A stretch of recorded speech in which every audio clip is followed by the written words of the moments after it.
ษฎีมาร์กเลนินมาจากศูนย์กลางท้องถิ่นเขตแคว้นแดนดินเมืองลาวจำปา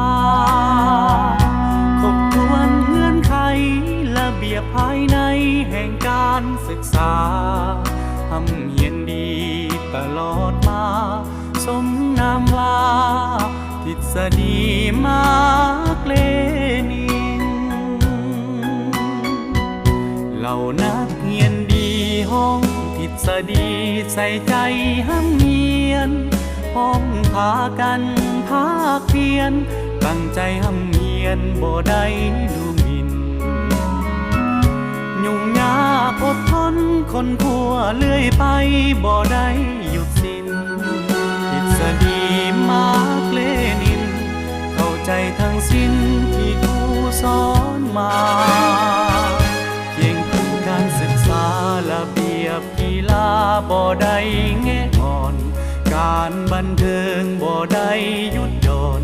เป็นหน้าอ่อนซ้อนภูมิใจแท้นานอกโพงยามแรงห่วมออกแหงเพิ่มพูนอุตสาหะฝึกฝนหล่อหลอมเรื่อยมาผลงานได้มาเป็นน่าชื่นใจ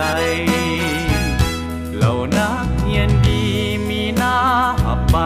ประกาศยั่งยืนห่วมเยียงเบิกบานมวลซื่นสาลองบทฝืนได้อย่างสมใจพวกเขาขอนำเอาทฤษฎีเข้าหลักมูลวิสัยเมื่อสร้างกลมกองให้ก้าวไปองค์ทันสมัยเข้มแข็งถาว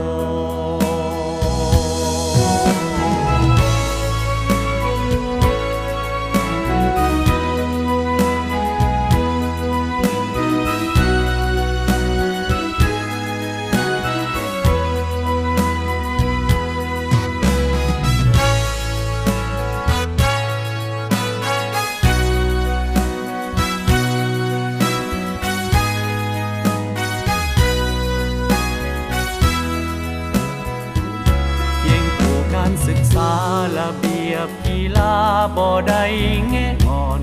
การบันเทิงบ่ได้หยุดหย่อน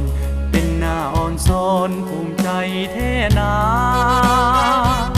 นอกโพงยามแรงห่วมออกแหงเพิ่มพูนอุตสาหะ